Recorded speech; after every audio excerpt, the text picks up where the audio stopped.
Hello there, welcome to my reaction to Elden Ring, the Elden Ring of Miyazaki. What a title. By Bricky.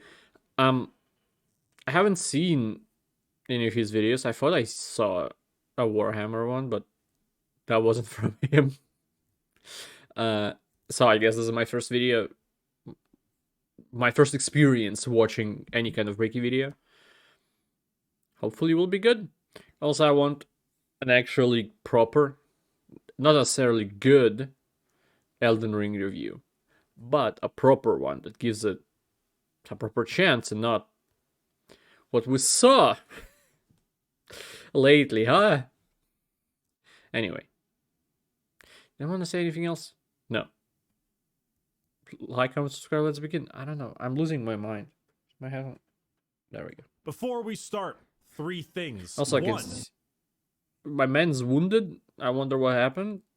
Hopefully you're alright. There's new merchandise on my site involving Elden Ring, including the one I'm wearing now. Shirt. Got Grace. It's shirt and a hoodie, and we also have the funny red bar, no maidens stuff as well. So if you'd like to check that out, it's in the description, orchidea.com. Go ahead and, it's good stuff. 2, a lot of you know that I'm sponsored by Gamersups. I love them. They're amazing. They let me do whatever the hell I want. And you can use code Bricky for 10% off your purchase. But a lot of people have been asking me, well, what should I get? And also, when should I get it? And I'm here to help answer some of those questions. I really like Gamersups. I like the portions. It's not too chalky or anything. It's much smaller. The caffeine content is solid, and the 0 calories is huge. I always use it instead of any kind of soda or high caloric drink. And if you like soda a lot, just get like sparkling water. Put some Gamersups in there. If you're worried about the caffeine content, just do 0 caffeine. Literally 0 calories. It's so much better to lower like caloric intake, especially if you drink a lot of soda. But 5 recommendations real quick I want to hit you with. Number 1, did you drink a lot of soda lately? Great,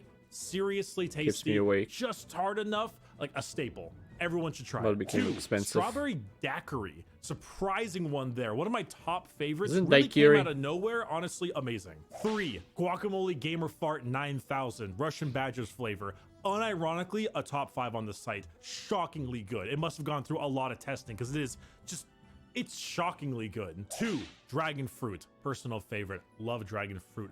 Love the red color. Absolutely great. Finally, Black Cherry. It's one of my favorite sodas ever, and just literally throwing that in sparkling water, it's heavenly.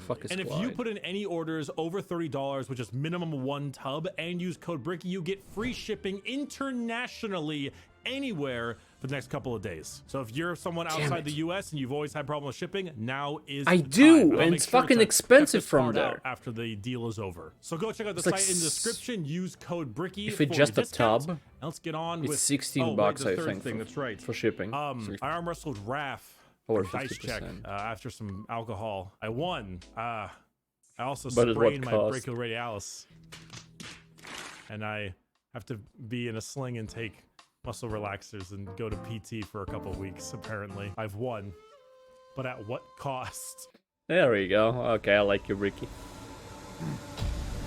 Hello everybody, my name is Bricky, currently serving about 3 life sentences for killing Pope Dog. I didn't actually do that. I can't imagine anyone doing that besides the most malicious and curious. Fucking bastard. I am curious now if you can kill him. It exists. It exists. It's actually here. It exists in this time frame. It's out. I hope I'm not the only one who finds that. You say that on the April 27th.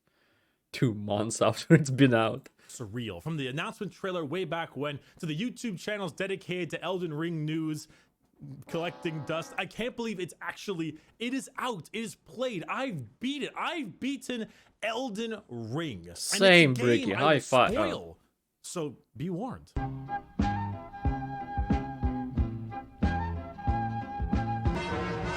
It's genuinely difficult to approach a game like this to review. Normally you tackle it as a game, but then you have to tackle it as a Souls game, and then you have to tackle it as an open world Souls game, and somehow find a way to convey your feelings without sounding whiny, or worse, having a skill issue. There are a few things that a Souls player hates more than hearing that something is too hard, which is a dilemma, because some parts of Elden Ring are simply too hard. There are flaws with Elden Ring. The game is absolutely not perfect. No FromSoft game is, no matter how much you want them to be. Finally, True, Breaky, my love.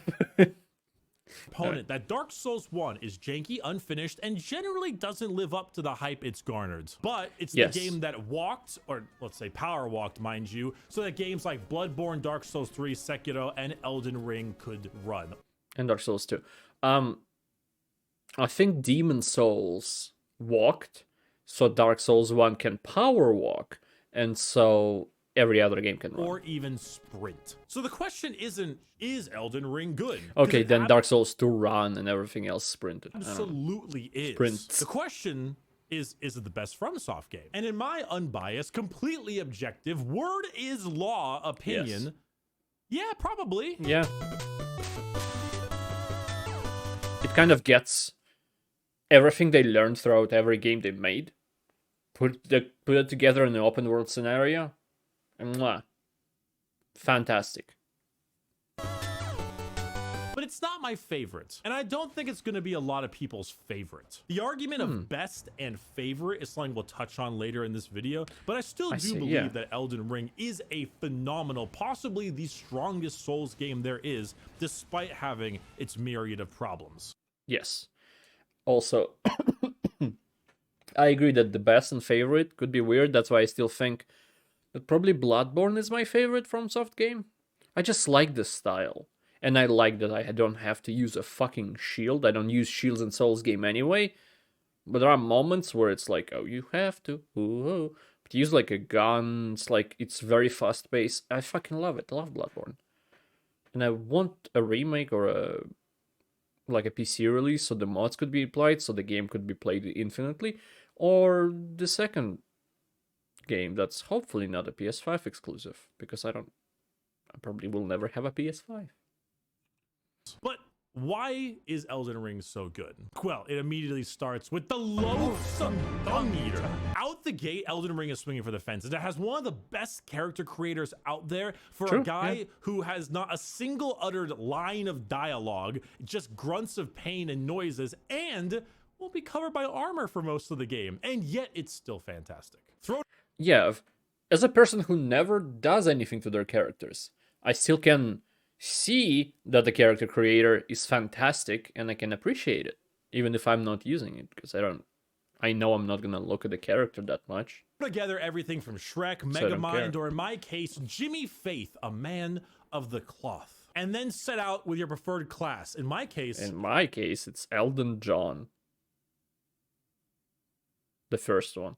That is Wretch. A buddy told me to play Wretch because if you play Wretch, then finding your first bit of armor is a feeling in the journey that you'll never get again. And he was right. Yeah, it actually was, at least for 3 parts of my armor. I didn't find a pair of pants until the Academy of Rhea Lucaria, and even then, they were like half pants. So for a while, Jimmy Faith, really, man of the cloth, there's sets of armor everywhere. Before that, you are treated to, I'd say, the strongest opening of any FromSoft game. The narrator here absolutely slays it. And truth be told, the entire game's story can really be garnered from this opening narrated cinematic, but you don't really know that until you play the game. Lacking context, you don't really know what means what, but coming back to watching that intro again after beating it, everything starts to make sense. Man, guys be afraid to moan, but I'm in my girl's ear like, oh, rise now, ye tarnished. Truly? I love that, because in in Dark Souls, every Dark Souls, I think, had the same voice actress doing the lines, and she was just very monotone, which worked well with the setting of the game and set you up for an adventure. But hearing emotion in the opening cinematic was very surprising and welcome change. If we all had the confidence this narrator has, screaming out the words, the loathsome dung eater, depression would go extinct. Thrown into the game, you receive the classic, here's the first boss that you're gonna die to treatment, skip the tutorial because you don't understand metaphors, and you are greeted with a beautiful, immediate open world. Words don't do justice to the beauty of this starting area. It is by far my favorite starting area of any of the Souls games I've played. Well, All right, Bloodborne's close. The foliage, the abundance of colors, the Erd tree taking up the skyline, all of it just dripping in detail and finesse. And the first NPC you see immediately says that you get no bitches. And then Yeah. Miyazaki, in a move that altered the cosmos itself, gave you the here's the second boss to die to treatment as you immediately make your way to the golden armored horse. If you don't go to the tutorial, it's just the second boss you meet. And this is where the game is subtly telling you that this isn't quite like all the other Souls games. Yeah. It's telling you that through the first merchant, your new rideable steed, the dungeon pointer dudes, that this is a game that will reward exploration. Not only does it have you reward. I understand why the tree sentinel is there, but I still feel a bit weird about it. Just putting an enemy in your way. To teach you can go around because the enemy is difficult and you can come back to it at any time you want. But still feels weird, I don't know. For exploration, but there's a reason to come back to multiple areas, i.e. the tree sentinel. I mean, some of you might bash your face into that giant horse riding fuck and then maybe you'll beat him that way, but most of you are instead going to attempt to move on forward with the story. I did both. Go through different areas, level up, and attempt to Mash go to myself the next into spot, him, which is but then I thought, Stormvale Castle. The game is saying, hey, Hold on. explore the areas. There's new enemies. There's items for crafting and collectibles. There's hidden dungeons. Oh, and don't mind the fucking dragon in the lake, because me, Miyazaki, to you, player, is saying I've been around that lake in the beginning of the game multiple times. I never triggered the dragon until very, very late in the game. That was fun. let me tell you something, Kim. He got You're gonna need all that stuff because my killed very first quick. major boss is not gonna really let you through. Foul tarnished. It's another boss that shows you that you can turn around, literally, and go south. Emboldened by the flame of ambition. Back at it again at Krispy Kreme. Margit, the Fell Omen, a genuine roadblock for new players. Every one of these games has that major roadblock boss, I'd say, to really say like, okay, are you prepped for the full world you're about to experience? You might be making your way through it with some backstabbing cheese, maybe some magic thrown here and there. You're getting used to just holding shield at everything, but at this point, it's time that you need to alter your stuff. At this point, cheesy strats aren't gonna work, and whatever newbie gains you've got isn't gonna work. It's time for you to actually, literally, for the first time ever, use properly, get good. Oh yeah, there we go. Play Elden Ring? Beat him. He's fast. He's slow. Quick strikes, drag strikes, jumping attacks, ranged attacks. He's a genuinely great boss. You can't roll spam against him. You need to memorize timing patterns. He is a genuine get good boss. If you want to survive an Elden Ring, learn to beat Margit. Because if you can't beat Margit, how the hell are you gonna beat this, or them, or her?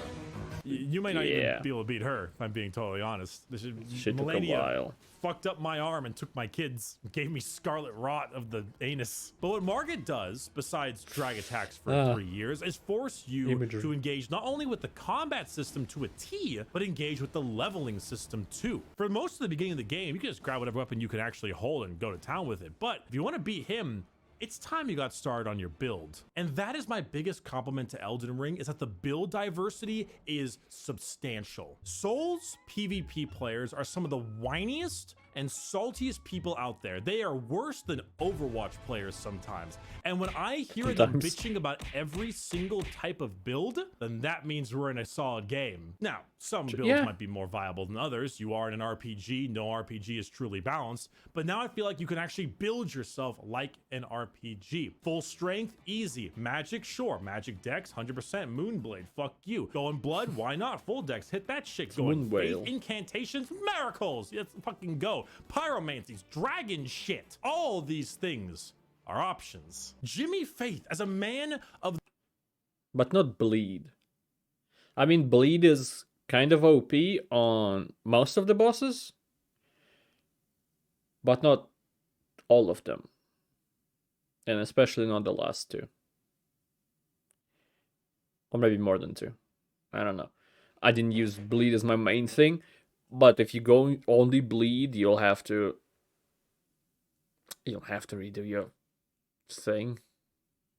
The cloth realized that the only thing his devotion to God was second to was his devotion to gains. Yeah, buddy! Wait! Yep! So strength, faith, I went, and for a large majority of the game, I spent it utilizing the giant halberd the tree sentinel gives. I think I went strength intelligence to for use the Star regenerating Scourge. health, or for giving myself extra defense, or things I'll like say flame Malenia made me cleanse change. or perhaps some more damaging stuff like the black flame you can do, and just running around with that giant halberd, it felt good. Strength, faith for someone who barely ever used any kind of magic stuff in prior games. The only time Same, I put I that never used giant them. thing down was when the Still didn't. blasphemous blade was calling my name, because I mean, come on. Now we can devour the meta together. The way he says that, man. Together. He's fucking. But everything He's a snake man. works Come on, now, give him some because I slack. know it does. Because the PvP community is whining about all of it. This is genuinely the most freedom I've had in build diversity in any Souls game. PvP and PvE. And they've made respect. My friend bought a PC like a week ago. Not a week ago, less half a week ago. And he wanted to play Elden Ring. It's a bit weak. It is much better than his old one, the laptop. It should be able to handle Elden Ring, maybe. I wonder what he went with if he already played it. Coming tomorrow, I'm Incredibly gonna talk with easy, him and they about give it. you so many Probably. options to do it. All you gotta do to respec is go abort Renala's Amber baby. Oh, speaking of abortions, Kaelin. Man, I don't like Kaelin. Yeah. No one likes Kaelin. The location variety is quite nice, despite that giant red piss-ass swamp. The early game is a bit samey, with the usual gold and yellow flowers everywhere and grass, Yeah. overgrown ruins and that crap, but it does smooth out with time. that? I think the biggest change in scenery I saw was when I got to Hogwarts. It's also when I Yeah. noticed something about this game. The open world stuff, the open world area of Elden Ring is very good and surprisingly suitable for this game, but it might not be the highlight for me. Now, it makes leveling up easier. It increases enemy variety, increases build variety, lets you find new weapons and new bosses and different areas He to managed to explore go that around. lead to even crazier areas, because there's a whole underground area they never thought about as the map keeps expanding. And it also Yeah, plays multiple some underground strengths areas. as from I mean, they're as a connected, but developer. still. Their level design has been incredible, and despite me not being the biggest fan of Dark Souls 1 at times, the level design of that game is immaculate. Some of the best True, in yeah, gaming. I'm also not This too was big of a my fan. map at the end of my playthrough.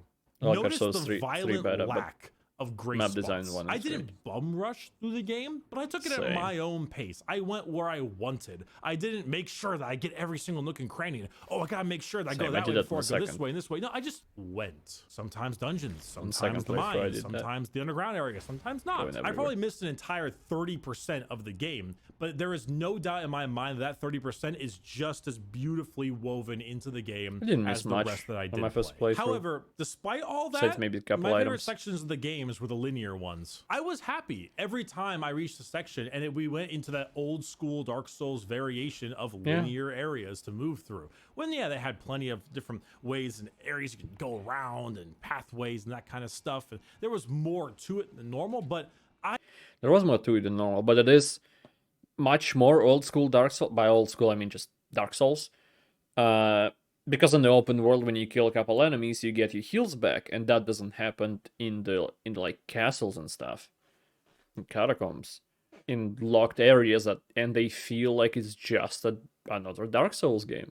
But then you go back to open world, and it doesn't feel like that again. I liked those linear sections. I feel FromSoft's level design is the most apparent here, and also their visual design is too. I feel most comfortable with a light guiding hand going my way. You know, not a grabbing one, not a yank, but a light, like the pie in a cartoon where the smell like beckons. But I don't want it to be too linear, like Dark Souls 3 can fall into that trap sometimes. I'd say the perfect example is the Volcano Manor. There is an obvious direction you're being pushed towards, but there's lots of different side areas and beckoning hands and different parts of it. The Volcano Manor feels just really tightly designed and really well made, but not constricting. It's the perfect in between of just enough linear and just enough exploration. So Raya Lucaria, the Volcano Manor, the Hallowed Tree, the Stormvale Castle, and then Oklahoma, all those areas are my favorite areas of the game because they had just enough of that guiding hand for me to follow and go through. Plus, their visual chops were the best there. Volcano Manor and Raya Lucaria especially. And actually, the Hallowed Tree was really gorgeous. It was very, very comfy looking. It just was surrounded by the most disgusting things ever. I should make it clear the area that I don't before want the the whole game like this, but I do think that that part of the game was the best parts of it. The combination of the open world seamlessly blending in with those linear sections, I think was just done masterfully. It also is great because the enemy variety is so high in these areas, and they all work with the places they're supposed to be in. Things like soldiers of Godric, that's just normal foot soldiers in the Stormvale Castle, they have their place there. But then it's always mixed in with so many different variations, like bird with knife feet, autumn text, gargoyles flying around, and giant trolls pushing carts, and those kind of looking more Viking dudes with their curved swords on their horseback, the big dragon in the lake. There's just so much there. And then when you get to each of these more linear sections, they have so much more there. The Academy Raya Lucaria has those insanely frightening Iron Maiden on wheels things. You have all the spellcasters, the variations of spellcasters, you got the pot guys, and a giant ball, and so on. Souls games have always been really hit good by at a this. ball, You know, cringe. Lucaria, magic, lots of magic stuff. You got lots of scarlet rot and creepy bugs in the Hallowed Tree, and you got a bunch of snakes in the Volcano Manor, but there's still so much variety in those enemies that it's I agree. It's unique despite it being kind of obvious. This does, however, wear to a point. The capital itself is pretty great. The soldiers there are really interesting, and they're much stronger than the soldiers of Godric are. And that's really, it kind of reminds me a little bit of Lothric Castle near the end of Dark Souls 3. But right after that, after you take your step from the capital to the snowy hellscape that is the mountaintop of the giants, the enemy variety takes a bit of a dip. In fact, a dip in quality that is rather uncharacteristic of FromSoft, because I mean, every game has its area that you're a little bit less keen on, especially in Dark Souls 1, because it was like Lost Isolates was very obviously unfinished. In this one, almost unanimously, once you get to the mountaintop of the giants, everyone agrees that there is a dip in quality and a massive spike in difficulty. Difficulty, Ricky. Okay. A difficulty. It's such an uncharacteristic dive too. Tons of reused enemies, health bars, double, damage, tripled. I feel like everything is a mini boss that I'm fighting, and everything 3-shots me. Boss fights and dungeons are reused as regular enemies up here, and the enemy variety seems to have been plucked from various areas still in different spots. One enemy, like the Tibia Mariner, and I think they don't come back when you kill them, but it don't count as a boss. It feels like it's bugged. I don't know. Feels weird. But yeah. Spots of prior maps. Like the big old swampland underneath Hogwarts has a crazy ton of enemies. Those weird fish-eyed people, the poisonous flowers that are there, plus all the soldiers, plus the wizard dragon, you know, just in that swampland alone. And the lobsters, the giant lobsters. Oh, fuck them. Why are Caled birds in the snowy mountain areas? And why are they so much stronger than the other Caled birds? Actually, this, you know what? This is a great time to talk about enemies I really fucking hate.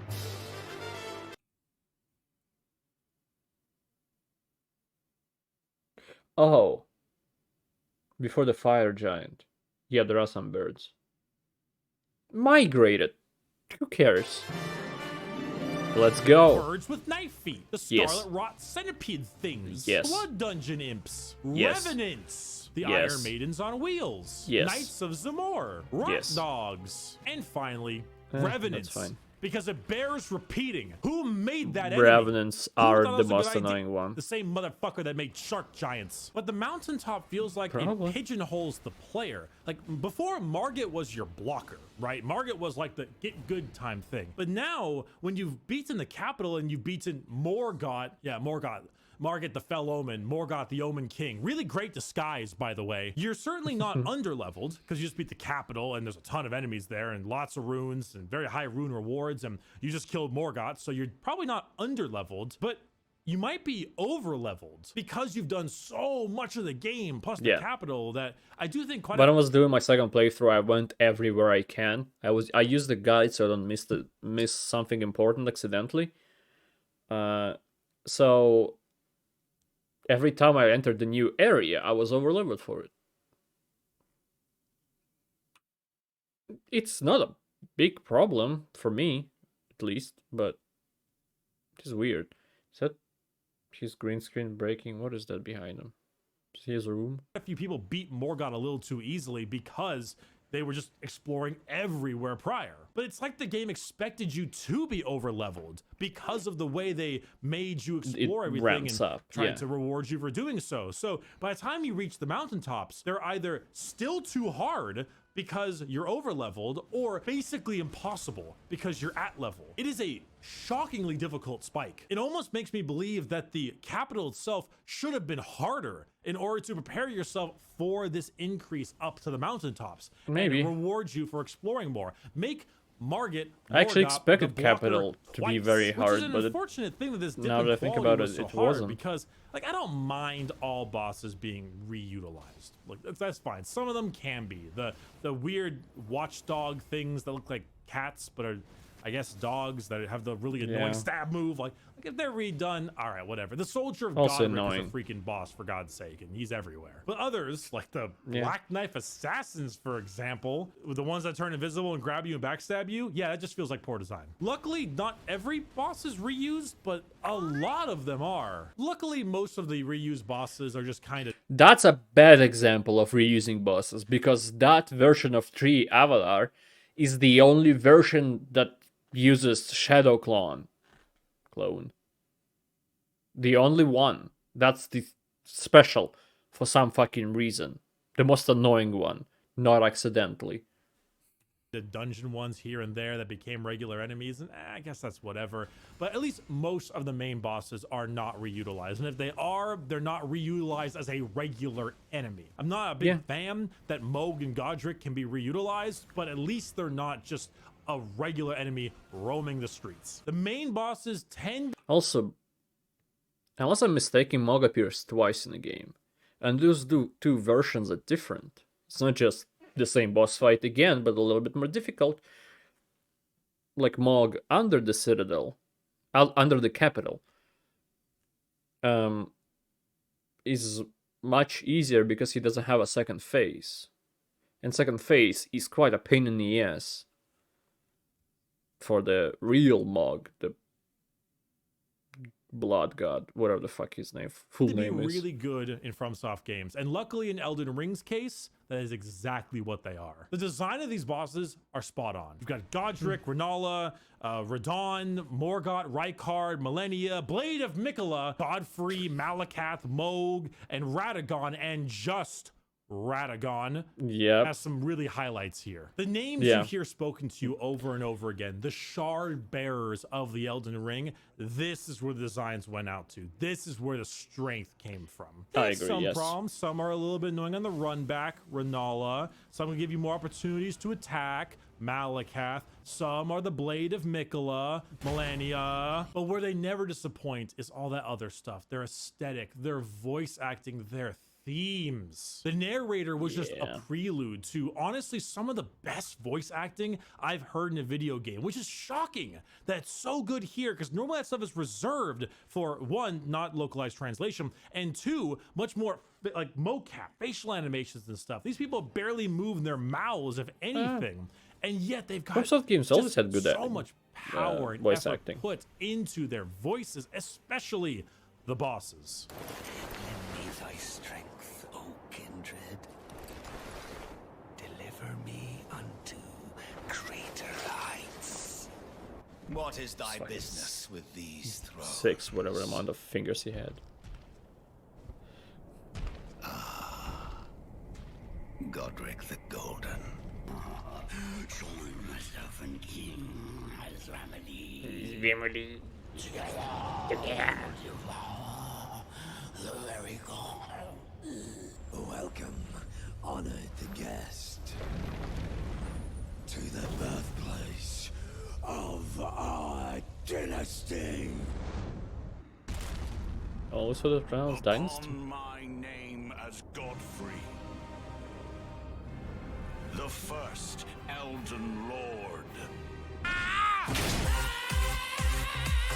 It's an Wow, often overlooked back to part of these that. games because it's not just some major linear kind of story-based Spoilers game for or Ronnie one that and has me. a ton of mocap. Every voice, though, every voice from the sassiness of Ronnie to the Sir Gideon, Ofnir, the all-knowing. But I'm getting off track. The boss design here is mostly phenomenal. For the main bosses, there are a lot of reused and overused side dungeon bosses and the like. But for the main bosses, they're pretty incredible. Godric is an incredible early game fight with a great theme, great aesthetic, really good second phase, and incredible voice acting. Praetor Rykard took the Storm Ruler gimmick fight and actually made it fun, while Oh, combining hell a yeah, he great did. aesthetic and some of the funniest goddamn voice acting I have heard in a game in the this last like 5 years. There's some problems with that stupid skull move you keep running away from, but overall, it's just worth fighting him for his voice. Guys be afraid to moan, and I'm in my girl's ear like Join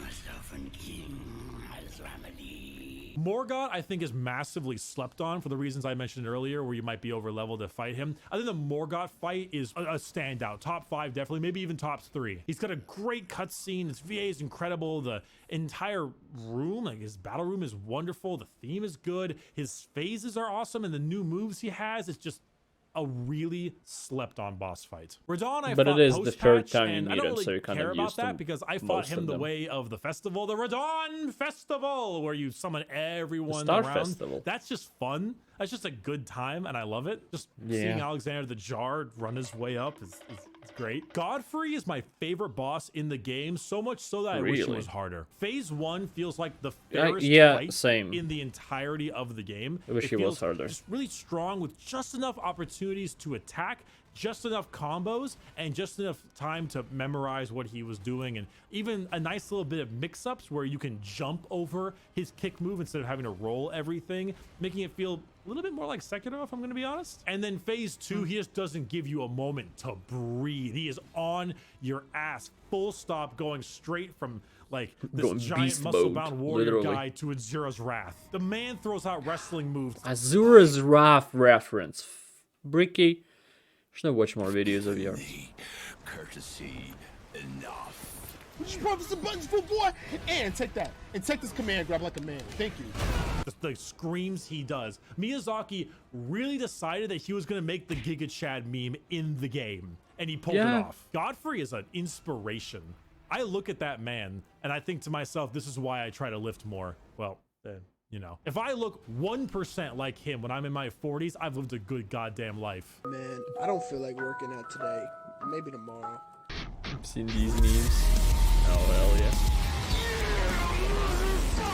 yeah. Okay, let's talk about Malenia, Blade of Miquella. Or better yet, let's talk about unavoidable damage in this game real quick as a tangent. When I said the game can be too hard sometimes, I wasn't just referring to the difficulty spike at the mountaintop. When it comes to Souls games, there's always a thing I appreciated in each of them. And it was that if I was good enough, there was never a point in which I would have to take damage. If I was good enough with my dodges, my jumps, and my sprints, everything I could dodge. Elden Ring So many gang bosses. doesn't appear to like that much. There are multiple instances of bosses that can hit you with guaranteed damage that I either straight up can't dodge or don't have nearly the reaction timing to dodge. For reaction timing problems, I can think of 2. I can think of Godric. He does that like spinny whirlwind move, and if I'm close enough to him, I take damage immediately. It has barely any time to react. That one doesn't bug me as much because it's such a It's same with any like knights that use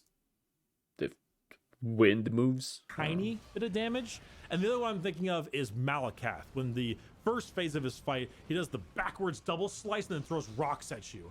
I hate that backwards double slice. It's so fucking aggravating. As for I went Flurry's multiple times through Malekith's first phase without taking any damage. So with enough tries, you can. And I think that's what where Elden Ring is different from the like Souls games. The skill issue, you have to be like the skill ceiling is much higher than any Souls game. That you can't dodge roll. Morgoth, I believe, has this combination of sword plus light sword plus hammer or something of that nature that you can't dodge all of them. I know Godfrey in his second phase has a flurry of fists that you can't hit them all with. And then you've got Malenia's waterfowl dance. Even some regular enemies have moves like this. I know Commander Niall up in the frozen area, he summons these two guys, and one of them has this big icy sword spin to win move that I can't seem to dodge. And the other guy has... Well, they're also the guys you can find outside of the boss room, and they have the same moveset, and they're also as annoying. If not more, because it just, you see, oh, you're just a guy, and then he whoops your ass in 3 seconds. The one where he slams his shield down, it stuns you, and you take guaranteed damage from the next swing, which is a little bit aggravating. There's a lot more of this in Elden Ring, and I don't mind enemies being harder, I don't mind enemies being faster, and I don't mind enemies having crazy combos like this. But when I take guaranteed damage, it's pretty aggravating. It also removes the concept of this. I'm fine with it. People beat it on level 1. Which means that even if you do get hit by some things, you can avoid them. Malenia shit neither requires luck or use of specific things, like a special shield that will block like 100% of all the normal damage, physical damage. And then maybe use less stamina so you don't get guard broken. But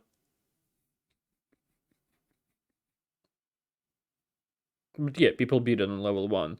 So it's not unfair, but it is a little bit annoying, I agree. Really exciting clutch moment where I'm down to no flasks, barely any health, and I can pull it off just because I was such a goddamn gamer. I got good and was able to dodge everything in the game. I don't mind crazy stuff. I just need the ability to see it and react to it, or be able to react to all of it if I learn the timings. Which is why Malenia, Blade of Miquella, is a boss that if you tell me you love or hate, both completely valid answers. Yeah. Malenia is a boss I love, but she is total bullshit. I love her because I love her design. I love the unpredictability. I find the fact that Miyazaki makes enemies that are about the size of our characters some of the scariest and hardest to be fun. Lady Maria of the Astral Clock Tower is my favorite boss fight in Souls games. And that feeling, that Hunter v Hunter thing in Bloodborne is a ton of fun to me. So when I fight enemies like Malenia, Blade of Miquella, I really like it. I like that mono every fucking time. Challenge. That's what when I she learn does, her combos, when I know what slashes do hit and don't hit, when I really start to figure her out, I feel so rewarded. It feels more like a dance than anything. There are also parts of this boss fight that I really like more than other boss fights because they are harder but in a more fair way. Some of her moves have end lag that varies. So after she'll hit me with a certain strike, I know I can hit her with just a light attack, or sometimes the end lag is so long, I can charge up a full heavy with my tree halberds. Some of her moves can only be dodged in a particular direction. For example, she has this one where she collapses her blade to make it small and does this little flurry in front of you. I know that you can dodge that by going towards her and to the right and not get hit by any of it, because if I go backwards, I'm gonna get clipped. I always However, go backwards. She's fucking bullshit. If you want to be a shield, It's like, she's a very good boss. Just that one move, at least in the first phase. In the second phase, there's more bullshit, but it's more avoidable. Except for that one move. That maybe I wish they kept it without change, because it was changed before the game release. It was data mined or whatever. That was changed to waterflow.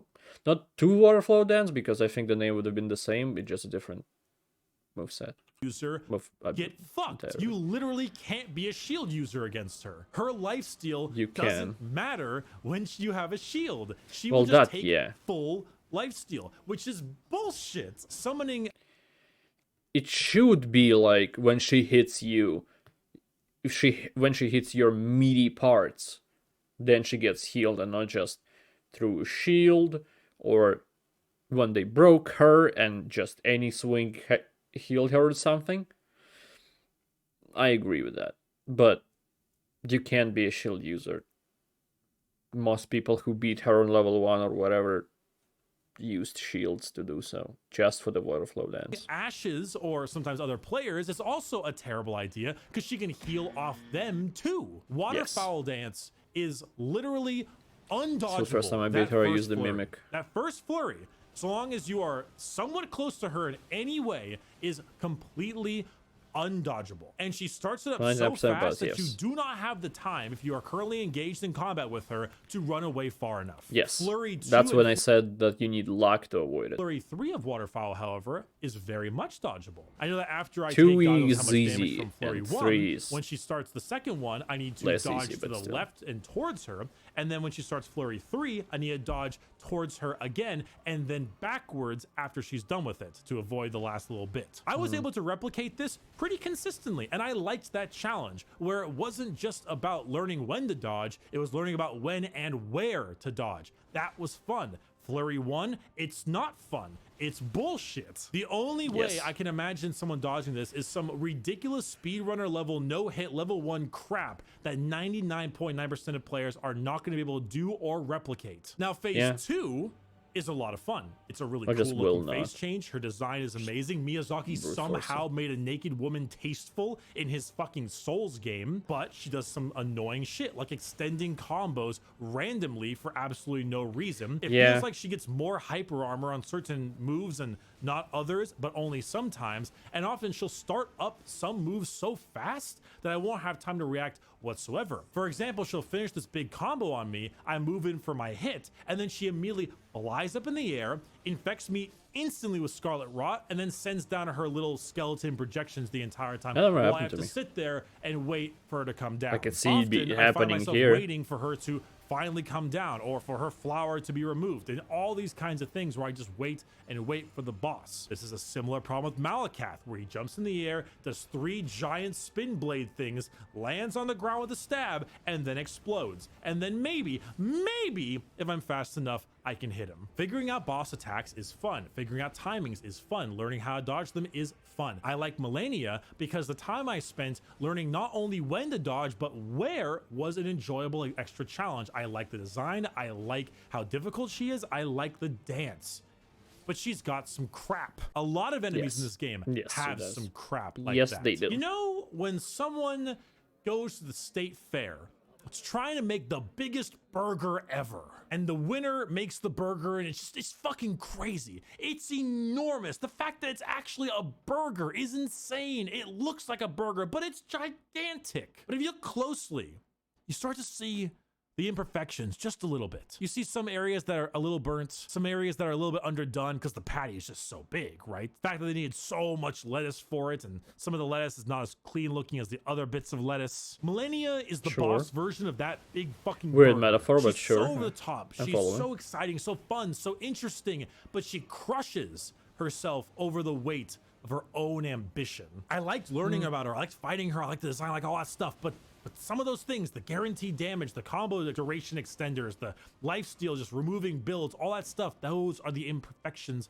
of that burger. Honestly, that burger analogy is Elden Ring as a game. It's so impressive. It's so beautiful. It's so shocking how good it is that every crack, every tiny problem with it is highlighted that much brighter. The cracks in the FromSoft formula, the limits of boss design with this kind of gameplay system, it's starting to show. The reusing of enemies and just the crushing weight of what they were trying to accomplish here. It might be the biggest Souls game, it might even be the best Souls game, but it feels the most unfinished. Like I said, not because it's bad, but because it's...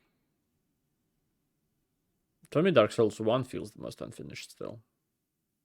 But I can see where it's coming from. That every little bit stands out that much more. It's why that's why I don't think it's a perfect Golden game. Order, final boss of Elden Ring, is so goddamn good. For the most part, almost everything about him is spot on. He feels mostly really fair. He feels fun, good health, good attacks, good ways to learn everything. I think the teleport move is kind of bullshit, but besides that, Yeah, it's way too fast. clean. And then you get to Elden Beast, one of the prettiest trash tier bosses I've ever fought. A boss full of undodgeable damage, the big orb, a whole bunch of running away with downtime, him flying in the air and making you just sit there and watch him go as you jump over hula hoops surrounding you over and over again. It's a boss so poor by being so pretty that I'm positive Torrent was supposed to be used for it. It's shocking how much is built for Torrent. I genuinely believe they tried to put Torrent in there and something broke. It moves like a dragon, like the ones you've been fighting the entire playthrough. Tons of them, in fact, with Torrent. The way it goes up in the air and does stuff. I never fought dragons with Torrent. The whole thing. Think about it. That orb, that guaranteed only using damage, him Torrent sometimes. can outrun it. Those lasers that you have to go in a weird circle for, Torrent can outrun it. When the Elden Beast decides to RNG fuck you to death and do both at the same time, Torrent can move. Maybe the balls combined with the big long-range slash attack, Torrent could jump that. Lore-wise, Torrent is shockingly important. He picked you, Malenia, and goddamn Ronnie. Trust Torrent. They care about his opinions so much. He's a major part of the game. He is so obviously meant for this fight, and something probably broke on it. And so they had to scale the boss down somewhat, but not entirely. And so now you have a genuinely unfun fight to deal with. One of the best Souls games out there, and probably one of the most unfinished. It's why I think people won't consider it their favorite. I don't know about that. But Elden Beast is probably the biggest letdown in like a Souls game. At least as a final boss. It'll be talked highly of, especially for the open world stuff. Oh, absolutely. But everyone's number one?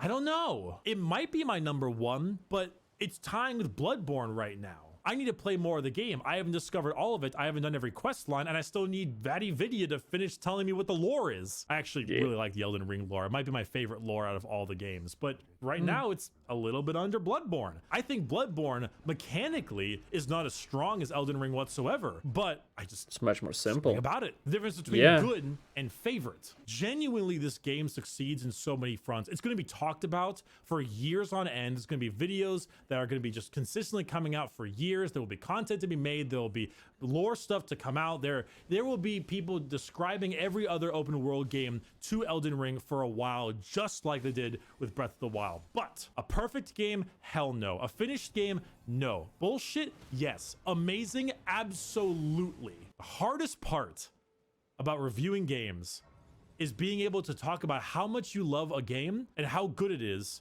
and simultaneously point out the problems, because no one wants to hear it. No one ever wants to hear complaints for a game they love. I love BioShock. It's in my top 3 games of all time. I've got a chain link tattoo on my wrist, somewhat kind of, and I've got "Would You Kindly" tattooed to my fucking calf. What would I rate BioShock? 7.5 out of 10. Because everything after the "Would You Kindly" part kind of sucks ass. And the final boss sucks ass. But I still love it so much, it's on my body. And that's why there's absolutely nothing wrong with pointing out the problems with this game. Not everyone's going to agree with me. I think gameplay-wise, BioShock is not that great, but the people who hold FromSoft games as if they're perfect masterpieces. They're really good, but no.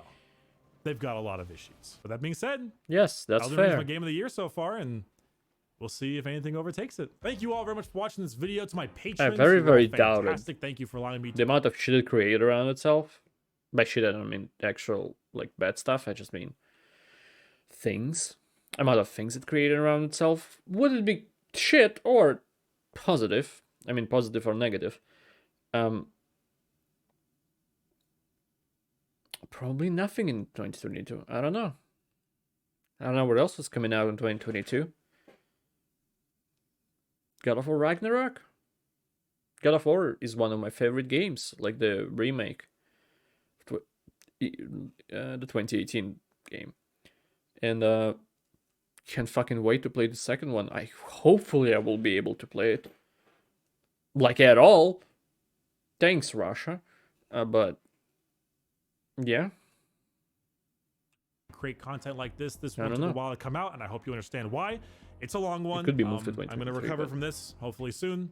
The time, check out the merch site, check out Gamersupps, and let's read some quick questions. How was your year of 2012? amazing. Junior year of high school right there. Mass Effect 3 came out that year, played it a ton. I think that was either Black Ops 2 or Modern Warfare 3 or the following year past that. I played a lot of that too. It was 2012 was a good year for my gaming time. What is my favorite New Vegas build? Also 2012. It's 10 years ago. I was fucking 16. Turned 17 in the middle of it. Fuck.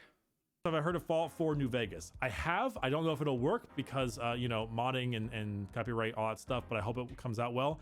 New Vegas build, I like melee weapons a lot. Melee tank is really fun. You can just beat the shit out of everything besides Death Claws and the Courier Mile, and those things will kill you very badly. Do I like to cook? If yes, would you like to cook? What would be the dish you know you would do the best? The best dish I've done is a braised pork belly on rice. That was in a Fallout cookbook. It was called Braised Deathclaw. It's just braised pork belly with rice and like sesame seeds and green onion, that kind of stuff. I just really like it. I think it's amazing. As far as cooking, I do like to cook, but I'm not that good at it. I normally cook meals that are for me, dietary meals, so lots of rice and egg and chicken, that kind of stuff. So my meals are generally not that exciting, but I do like doing it. I'd like to get a little bit better at it. No, I can't see him. The more extravagant stuff you cook, the unhealthier it is. So we'll see. Thank you for watching, everyone. I don't know what my next video is going to be, but yeah, you know. I don't know why this is happening still. It's a Russia thing because with VPN, I can see the icons, but I wonder why. The fuck is a Witch Queen? Is that a new DLC for Destiny 2? I haven't been in the loop for Destiny 2 in a while. Anyway, this is a great video, fantastic video. The references he made and jokes landed with me. That was great. I thought there was a hair on his face going over, but it's the fucking icon missing. I agree with most points that he made. Probably not all of them. In some way, maybe with all of them, but not completely. It's a great video. I'm glad I watched it. Thanks for recommending it to me. Lop 90 full one.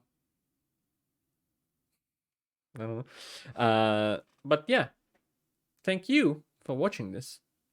I appreciate it a lot, and I hope to see you next time. Goodbye. Have a great life, because one of us has to.